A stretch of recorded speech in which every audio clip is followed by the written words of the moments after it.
Halo semuanya, selamat datang di Ruang Sinema. Bagaimana kabar kalian semua? Semoga selalu sehat dan baik-baik saja. Sesuai jadwal, jadi pada hari ini kita akan kembali melanjutkan series Donghua yang berjudul Slay the God episode 5. Di bagian sebelumnya, setelah kematian Jokong Cheng, Ling Xie memutuskan untuk bergabung dengan pasukan pertahanan perbatasan Daxia sebagai penjaga malam. Ini semua untuk membalas budi dari Jokong Cheng. Sebelum pergi, dia meninggalkan surat permintaan maaf kepada bibinya. Dalam pelatihannya, Ling Xie menunjukkan kesulitan dalam menembak meskipun memiliki kekuatan Dewa Mikhail. Dia juga menjalani tes peningkatan yang menunjukkan kekuatan berada pada tingkat wadah. Di bawah 5 master penjaga malam yang kuat, pelatihannya berfokus pada ketangkasan, kekuatan mental, dan penggunaan senjata seperti sniper. Ling Xie juga mengetahui tentang ancaman gereja kuno yang dipimpin oleh Brahma, Hala, dan Hades. Di dalam alam bawah sadarnya, dia bertemu Nyx yang mengungkapkan bahwa ada seseorang yang mirip dengannya dari 5 tahun yang lalu. Ling Xie kemudian menjumpai Raja Monster yang dia kalahkan sebelumnya, dan akhirnya memilih untuk menghukum monster itu. Dia pun terus berlatih bersama Muye dan mulai mengembangkan teknik pedangnya sendiri, meskipun banyak terinspirasi oleh gaya Jokong Cheng. Nah, sekarang kita akan melanjutkan episode terbarunya. Di sebuah sekolah menengah ke-6 kota Changnan, tepatnya di dalam sebuah kelas, terlihat seorang murid yang perlahan-lahan berubah menjadi seekor monster. Pada saat itu, monster ini tiba-tiba saja mengganas dan sempat ingin melukai murid-murid lainnya. Tak tinggal diam saja, salah satu murid yang berada di sana langsung mengambil tindakan dengan menendang monster itu, lalu menusuknya dan menggunakan sebuah pisau. Scene kemudian balik ke situasi 4 jam yang lalu, tepatnya di dalam sebuah ruangan sekolah. Nampak Ling Xie dan rekan-rekannya yang sedang membahas tentang kemunculan seekor monster berupa siluman ular nanda. Berdasarkan informasi yang didapat, siluman ular nanda itu meski levelnya hanya berada di ranah kolam, tetapi ia tetap tergolong ke dalam kategori monster bahaya tinggi. Manusia yang berhasil dijadikan tempat untuk berinokulasi untuk siluman rumah nanda, maka mereka akan menjadi tempat berkembang biak keturunan siluman ular nanda. Hingga pada akhirnya tubuhnya akan diambil alih oleh siluman tersebut. Namun keturunan siluman ular nanda tidak akan memiliki kemampuan inokulasi. Oleh karena itu sebelumnya, yakni Li Xiaoyan kemungkinan besar adalah tubuh asli dari siluman ular nanda yang sedang menyamar menjadi manusia. Untuk sekarang, para penjaga malam berencana untuk mempelajari situasi penularan siluman ular nanda yang menyebar di sekolah, dan juga mengutamakan keselamatan para murid. Setelah memastikan keselamatan para siswa, mereka akan melanjutkan tugasnya dan memusnahkan siluman ular nanda yang asli. Selain menghadapi siluman ular nanda, para penjaga malam ternyata juga sedang berusaha memusnahkan Gagak Malapetaka. Namun untuk sekarang, Gagak Malapetaka sama sekali tidak menunjukkan keanehan. Gagak Malapetaka ini adalah seekor burung gagak yang memiliki kekuatan tabu. Pada Gagak Malapetaka ini juga memiliki kemampuan untuk memprediksi apakah akan ada bencana besar yang akan menimpa kota Changnan dalam waktu dekat. Setelah itu, para penjaga malam mulai melaksanakan misinya, yang mana Ling Xie, Hong Yin, Nan, dan Li Fei nampak sedang menyamar menjadi seorang murid agar bisa masuk ke dalam sebuah asrama wanita.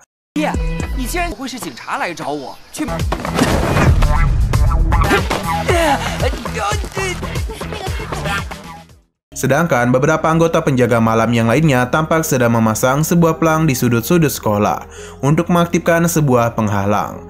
Kembali ke Ling Xie dan rekan-rekannya. Sesudah mereka memasuki halaman asrama wanita, Hong Ying dan Nan pun mulai pergi menuju asrama wanita untuk mencari Wu Suji. Tujuan dari Hong Yin dan Nan pergi ke kamar Wu Suji adalah karena dia adalah rekan sekamar dari wujud asli siluman ular nanda, yaitu Li Xiaoyan. Mereka curiga kalau Wu Suji ini kemungkinan sudah tertular atau terinfeksi inokulasi milik siluman ular nanda. Sedangkan Ling Xie dan Li Fei mereka tidak ikut pergi ke asrama wanita. Mereka justru menuju ruangan kelas berada. Sesampai di sana, Ling Xie sempat mencoba menggunakan kemampuan persepsi visualnya demi bisa mendeteksi keberadaan dari siluman ular nanda. Benar saja, di suatu ruangan kelas yang dihadiri oleh Wu Shiju, Ling Xie dikejutkan oleh keberadaan dari 2 siluman ular nanda, yang mana mereka berada di dekat Wu Shiju. Namun di dalam kelas itu, Ling Xie sama sekali tidak memiliki keberadaan dari Li Xiaoyan. Setelah mendeteksi keberadaan dari 2 siluman ular nanda, Ling Xie langsung melaporkannya kepada Xing Nan dan para anggota lainnya.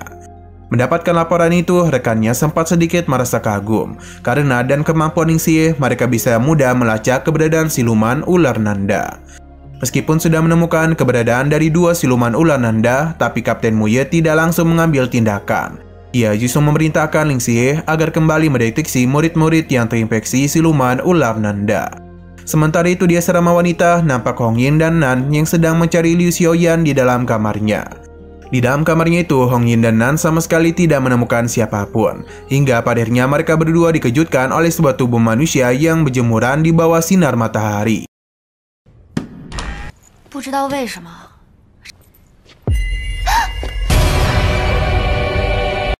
Di sisi yang berbeda, terlihat Muye dan Xingnan yang sedang berada di rumah kediaman orang tua Li Xiaoyan.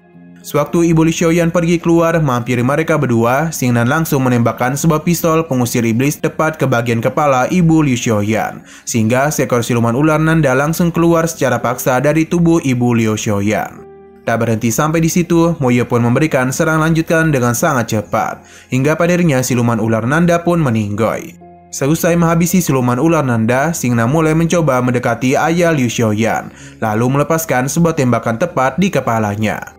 Kembali ke dalam sekolah, di sana terlihat puluhan orang yang sedang berdiri di tengah-tengah lapangan sekolah dan belasan diantaranya adalah siluman ular nanda. Pada saat itu sebenarnya Ling Xie ingin menghabisi mereka secara satu persatu. Akan tetapi jika Ling Xie melakukannya, maka tindakannya pasti akan membuat salah satu dari siluman itu pergi kabur keluar dari sekolah. Hal ini jelas akan menjadi ancaman bagi kota Jiangnan. Ketika Ling Xie sedang memikirkan hal ini, Muye memberikan informasi bahwa siluman ular nanda sudah menyebar ke seluruh kota Jiangnan. Maka dari itu Muye langsung memberikan perintah kepada Ling Xie agar segera menemukan Li Xiaoyan untuk memastikan apakah dia ada tubuh asli dari siluman ular nanda. Xingnan juga memberikan perintah kepada seluruh anggota tim 136 untuk mencari dan menemukan tubuh asli siluman ular nanda agar keturunan-keturunannya semuanya meninggoy. Setelah itu, para penjaga malam mulai mengaktifkan ruang terbuka yang biasanya digunakan oleh Zhou Gongchang. Selepas ruang terbuka diaktifkan, para siluman ular nanda mulai melakukan pengepungan kepada para penjaga malam yang berada di dalam sekolah. Namun bukannya panik, mereka justru menjadi begitu bersemangat. Semangat mereka semakin membara ketika Muye berkata kalau operasi penyelidikan diganti menjadi pemberantasan secara menyeluruh.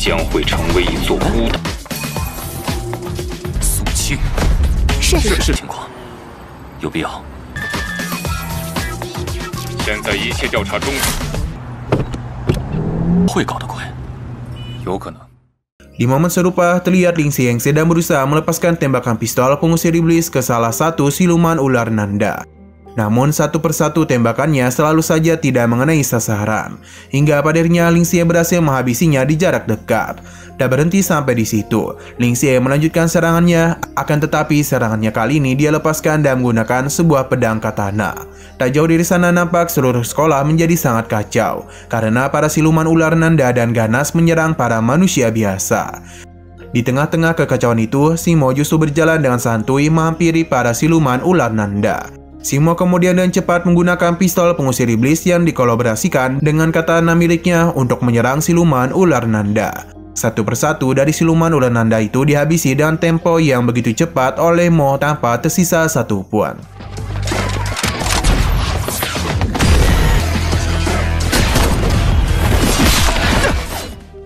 Sementara itu di dalam bangunan sekolah terlihat Hong Ying yang berkolaborasi dengan Nan dalam menghadapi para siluman ular nanda. Pada saat itu Hong Ying dan tongkatnya dan Nan dan kedua pistol pengusir iblis berhasil menghabisi siluman ular nanda tersebut. Tak berhenti sampai di situ saja, para siluman ular lainnya kembali berdatangan mengepung Hong Ying dan Nan dari segala arah. Meskipun begitu, kemunculan para siluman ular nanda ini bukanlah suatu hal yang besar bagi Ying dan Nan. Dengan gerakan yang cepat, Nan mampu menghabisi para siluman ular nanda. Lalu disusul dan tombak api Hong Ying yang memberikan eksekusi terakhir kepada para siluman ular nanda yang tersisa.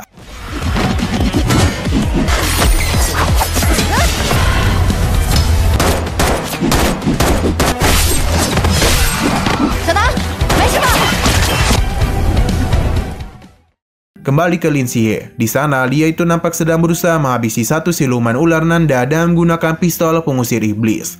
Namun tembakan dari Lin Xie selalu saja meleset dan tak pernah tepat ke sasaran. Hingga pada akhirnya secara tiba-tiba saja siluman ular itu meninggoy karena tembakan sniper dari penembak jitu penjaga malam.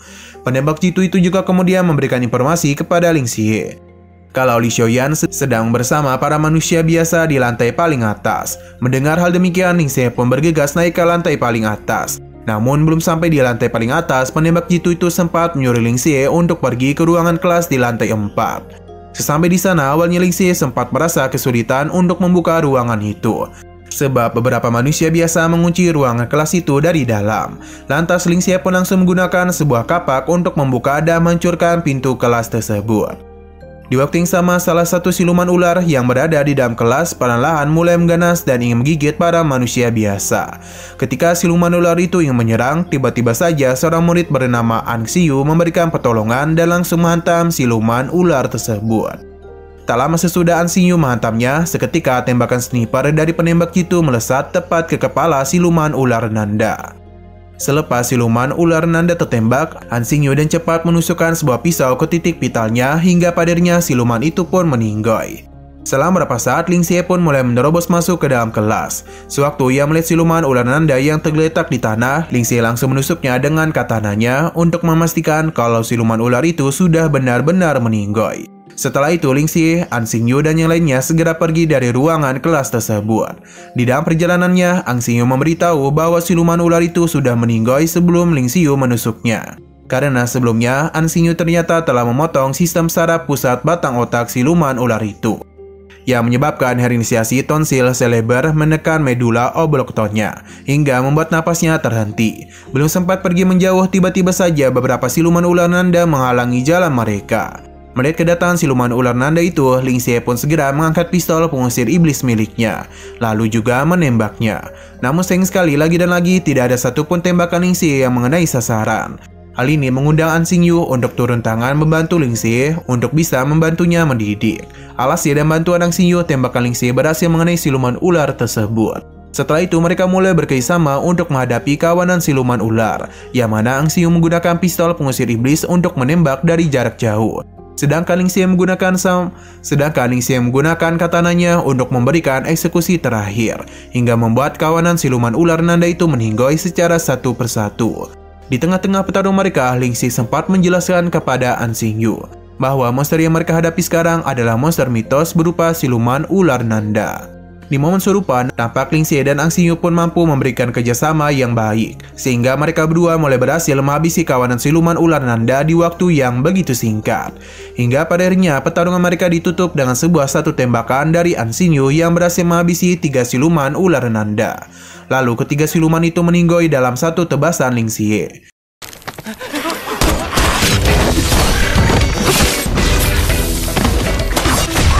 这些是神话中，那就意味着在替我们守夜。真想好好看看他们的细胞结构。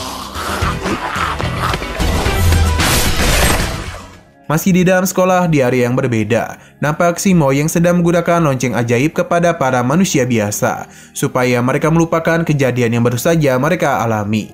Sementara itu, penembak jitu justru sedang terlihat mengamati pergerakan dari Li Xiaoyan, yang mana pada saat itu Li Xiaoyan sedang bergerak di lantai atas dan kemungkinan akan pergi ke kelas musik. Tak hanya mengamati pergerakan Li Xiaoyan saja, penembak jitu itu juga melaporkan pergerakan Li Xiaoyan kepada Ling Xie. Mendengar hal demikian, Ling Xie bersama dan An Xingyu bergegas naik ke paling atas menuju kelas musik. Namun perjalanan mereka menuju kelas musik tidaklah semulus seperti yang dikira. Di sepanjang perjalanan mereka harus menghadapi kawanan siluman ular Nanda. Meskipun hanya berdua saja, tapi Ling Xie dan An Xingyu mampu menghabisi seluruh siluman ular Nanda tanpa terluka sedikit pun. Sesampainya di dalam ruangan kelas musik, Ling Xie dan An Xingyu tidaklah gegabah. Mereka berdua tidak langsung masuk menerobos. Pada saat itu, Ling Xie mencoba menggunakan persepsi visualnya dan mendapati kalau Li Xiaoyan bukanlah seekor siluman ular Nanda. Ketika Ling Xie melaporkan hal tersebut, Mu Ye pun memberitahu bahwa kemungkinan Ling Xie tidak dapat mendeteksinya karena tingkatannya. Menurut Mu Ye, keturunan dari siluman ular Nanda berada di tingkat wadah, sedangkan siluman ular Nanda yang asli berada di tingkat kolam. Satu-satunya cara untuk memastikan apakah Li Xiaoyan memang siluman ular Nanda atau bukan adalah dengan menggunakan pistol pengusir iblis. Tanpa berlama-lama lagi, Ling Xie dan An Xingyu langsung menerobos masuk ke dalam ruang kelas musik. Di dalam ruang kelas musik itu, Ling Xie dan An Xingyu mencoba untuk memisahkan serta menekan Li Xiaoyan. Saat itu Li Xiaoyan sempat mencoba untuk pergi melarikan diri. An Xingyu langsung menembaknya dengan pistol pengusir iblis. Akan tetapi, tidak ada satupun siluman ular nanda yang keluar dari tubuhnya akibat tembakan tersebut.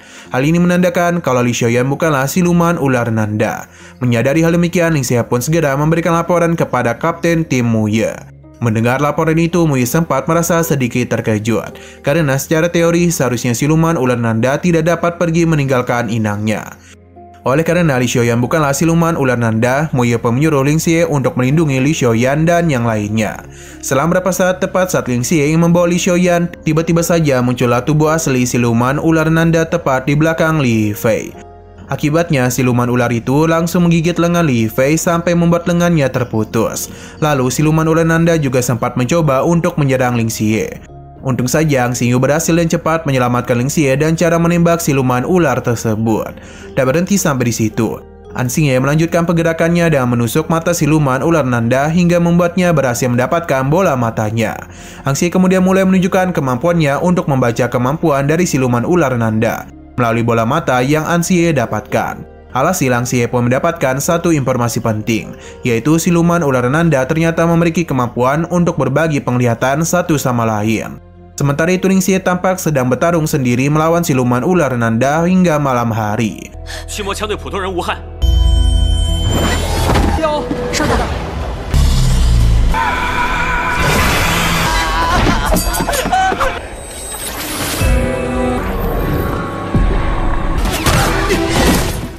Pada pertarungan itu, Ling Xie sama sekali tidak dapat memberikan perlawanan dan hanya dapat bertahan secara terus-menerus.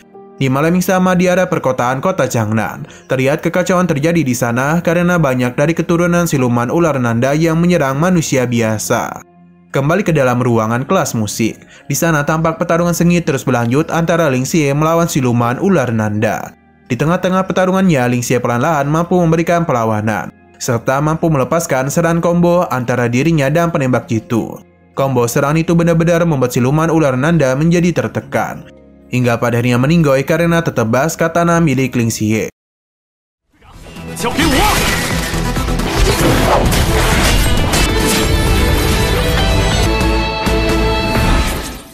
Selepas menghabisi siluman ular nanda, datanglah Hong Ying dan Nan yang merasa terkejut ketika menyadari kalau Ling Xie mampu mengalahkan siluman ular nanda sendirian.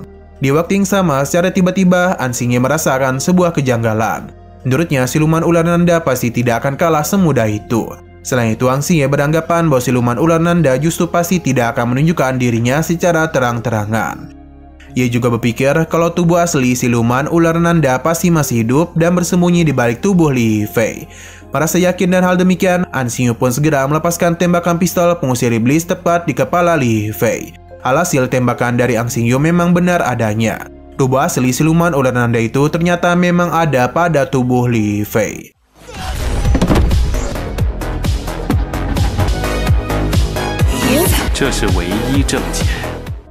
Di sini kita dibawa kepada Ling Xie yang tengah berada di dalam alam bawah sadarnya. Ia tidak hanya sendirian sebab ada seorang gadis yang merupakan keturunan dari ular nanda. Ia begitu ketakutan ketika melihat sosok Ling Xie, padahal dia ini ganteng kali. Ling Xie memintanya untuk memberitahu siapa yang mengutusnya. Gadis ini pun memberitahu kalau klan iblis ular nanda selalu bersembunyi dari dunia luar. Hingga utusan dari gereja kuno menghampiri mereka untuk melakukan pencarian kepada agen ilahi. Mereka tidaklah bisa menolak perintah itu. Li Fei yang kala itu tidak sengaja melihat Ling Xie menggunakan kekuatan dewa, membuat mereka sadar kalau dialah agen ilahi yang dicari-cari. Maka karena itulah mereka pun menjebaknya. Akan tetapi mata Ling Xie bisa melihat penyamaran klan ular nanda. Jadi pembantaian pun mulai mereka lakukan.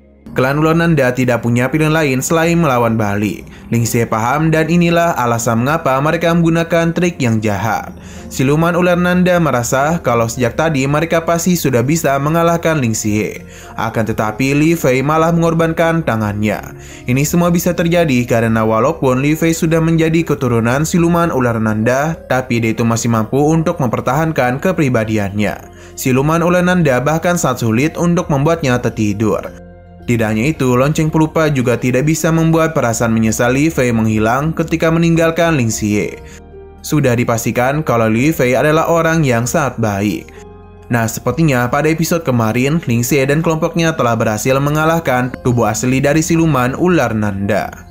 Setelah mendengar apa yang mereka katakan, Ling Xie mulai mendekati Li Fei untuk memutuskan apa yang akan dia lakukan. Li Fei menjadi begitu sedih karena kehidupan yang selama ini dirinya alami ternyata hanya palsu. Ling Xie membenarkan hal tersebut, akan tetapi dirinya akan membantunya. Li Fei akan menyerahkan semua keputusan kepada Ling Xie karena dia sadar betul tidak akan pernah kembali ke dunia. Ling Xie juga masih kurang tahu akan hal tersebut karena waktulah yang akan menentukannya. Li Fei penasaran jika Ling Xie menjadi dirinya, apa yang akan dia pilih. Seharusnya Li Fei tahu apa yang akan dia lakukan. Mendengar hal tersebut, Li Fei pun menangis jadi-jadinya karena tahu Ling Xie akan melakukan pengorbanan.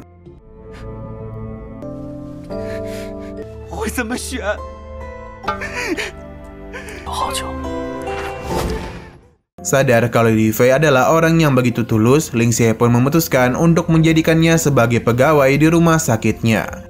Ling Xie juga tahu kalau Li Fei selalu menjalani kehidupan tanpa tahu kalau ia merupakan keturunan dari siluman ular Nanda.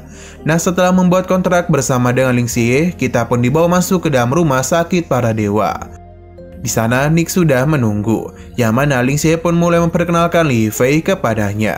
Awalnya, pandangan Nick padanya itu sedikit aneh yang membuat Li Fei begitu takut.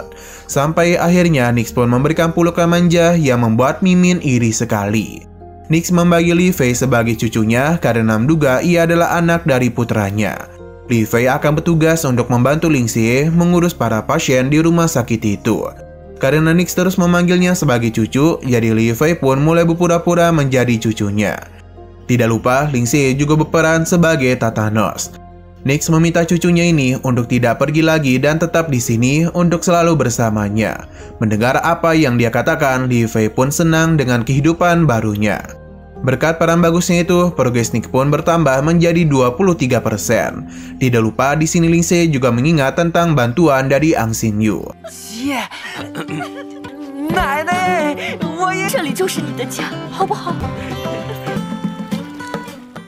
Setelah semua itu, Ling Xie pun menemui pemimpin timnya untuk memberitahu kalau semua ini pasti berhubungan dengan gereja kuno. Si Mo tiba untuk memberitahu kalau kondisi para murid sudah dirinya tangani. Akan tetapi ia masih penasaran kenapa kepala siluman ular Nanda hilang begitu saja. Kita lalu dibawa ke tempat penginapan yang dijaga oleh seorang nenek bernama Li. Kamar itu kosong dan hanya ada sepucuk surat dan juga uang yang begitu banyak. Ini sepertinya ditinggalkan oleh seseorang yang kemungkinan besar adalah An Xin Yu. Seorang bocil pun tiba karena kesal komputernya dibawa oleh An Xin Yu. Kita pun dibawa kepada An Xin Yu yang sedang melakukan perjalanan ke sebuah tempat, yang mana ini sepertinya bukanlah tempat sembarangan. Sebab ketika dia masuk ke tempat itu, ini memiliki pengamanan yang ketat, dan di dalam sana terdapat begitu banyak hal-hal eksperimen. Ternyata kepala dari siluman ular Nanda telah dibawa oleh Ang Xin Yu. Tujuannya melakukan hal ini adalah untuk melakukan bedah demi bisa mencari suatu hal. Setelah melakukan belah-membelah, An Xin Yu pun berhasil mendapatkan sesuatu, yang mana ini benar-benar membuatnya tertarik. Ia akan melakukan eksperimen kepada seekor tikus.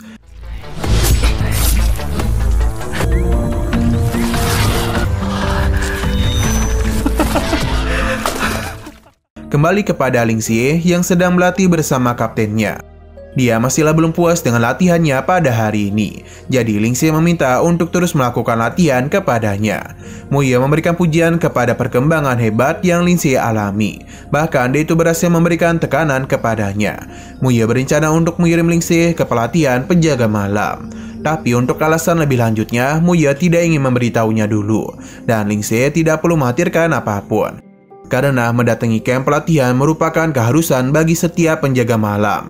Bisa saja di pelatihan itu, Ling Xie bertemu dengan teman baru. Mu Ye berharap Ling Xie tidaklah mempermalukan kelompok mereka. Siang berpindah kepada dua orang pria yang sepertinya merupakan salah satu petinggi dari tim penjaga malam, yaitu Xiao Pingger dan Geng Yuan. Saat ini mereka sedang melakukan pencarian untuk membentuk tim elit.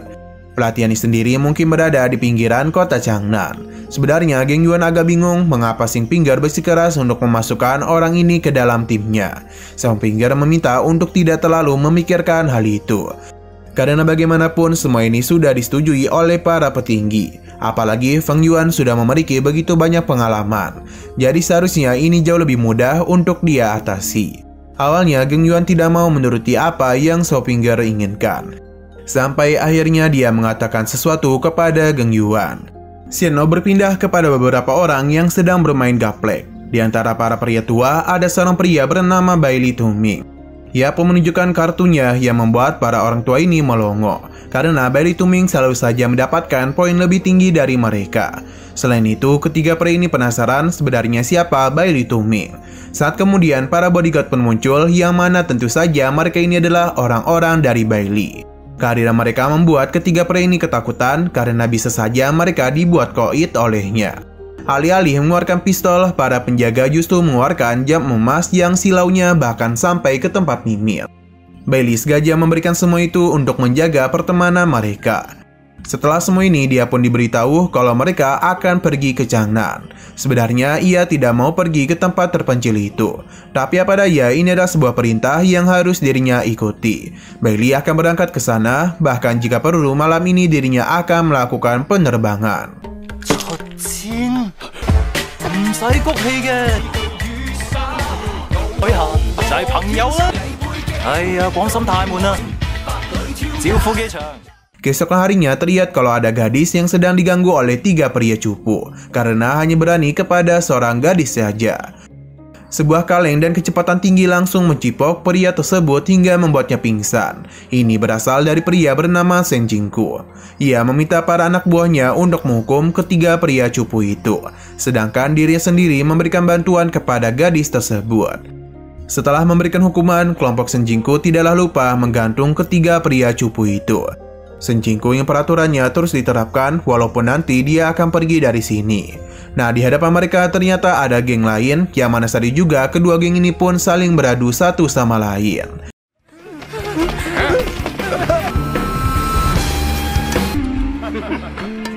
Wah.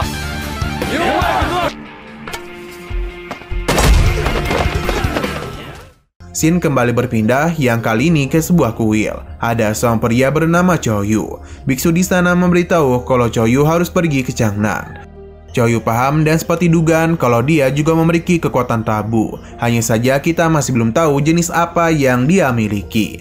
Sang biksu hanya bisa berharap Chou Yu bisa menggunakan kekuatannya dengan baik. Selain itu ada satu hal lagi yang perlu dia ingatkan. Kemungkinan besar perjalanannya itu akan bertemu dengan orang-orang yang mulia. Ini merupakan kesempatan Chou Yu untuk bisa menghapuskan dosa-dosa di tubuhnya dan menerima hal yang positif. Biksu ini berharap Chou Yu bisa menjaga dunianya setidaknya selama 10 tahun ke depan. Setelah pembicaraan itu selesai, mereka pun mulai melakukan perpisahan.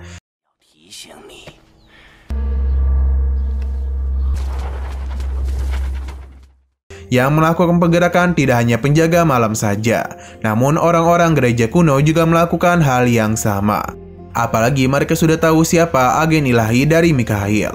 Orang-orang ini sengaja memberikan Ling Xie kepada tim penjaga malam. Di tempat penjaga malam, Hong Ying diminta untuk mengambil berkas di dalam kantor. Hong Ying meminta mereka untuk tidak perlu khawatir kepadanya. Sayang sekali ketika baru saja membuka pintu, Hong Ying dikejutkan dengan sebuah ledakan yang begitu besar dan bahkan menghancurkan tempat ini. Semua ini tentu saja berasal dari orang-orang gereja kuno. Mereka sudah mulai melakukan pergerakan. Di stasiun kereta, ada seorang wanita yang sedang menunggu seorang pria bernama Lu Liang, yang sepertinya mereka berdua adalah sepasang kekasih. Dan tentu saja kedua orang ini bukanlah orang yang baik-baik, karena merupakan utusan dari gereja kuno. Selain mereka, ada juga pria bernama Han Xiaoyuan. Dengan kehadiran orang-orang ini, gereja kuno yakin betul kalau agen ilahi pasti bisa mereka dapatkan. Kembali ke kantor yang sudah meledak, Moya mencoba untuk menghubungi Hong Ying. Untung saja ayang Hong Ying masih selamat karena telah menerapkan sebuah pelindung. Ia pun bisa melihat sang utusan dari gereja kuno. Tanpa pikir panjang lagi, Hong Ying segera melakukan penyerangan kepadanya. Akan tetapi dia itu tidak langsung menghabisinya.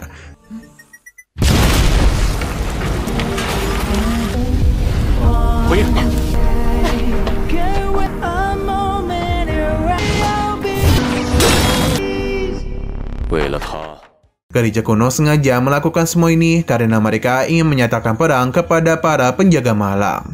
Semua ini dilakukan hanya untuk dua pilihan, yakni mempertahankan Ling Xie atau langsung menghabisinya.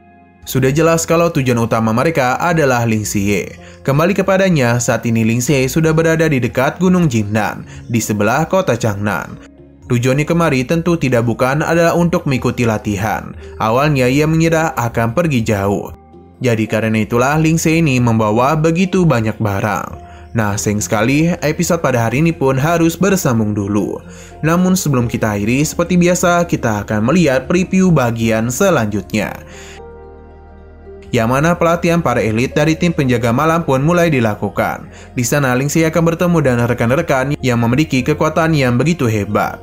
Mereka akan saling bekerjasama untuk menciptakan tim yang sangat kuat. Ling Xie disambut dengan baik di pelatihan rekrutmen 039. Ling Xie akan menghabiskan tahun yang tak terlupakan di sini. Orang-orang yang sebelumnya kita lihat juga akan ikut pelatihan di situ.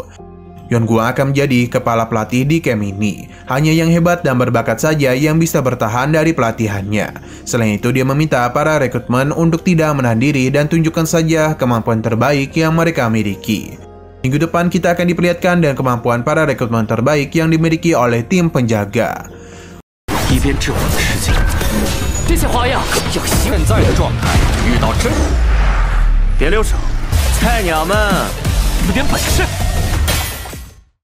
Oke, sekian dulu pada video kali ini. Untuk video selanjutnya akan segera hadir. Jadi bagi kalian yang ingin mengikuti series ini, langsung saja klik subscribe dan aktifkan loncengnya. Terima kasih yang sudah menonton video sampai habis. Jika kalian suka pada video ini, klik like dan share ke teman-teman kalian tentang channel ini. Dan ditunggu aja kelanjutannya. Oke, sampai jumpa di video selanjutnya.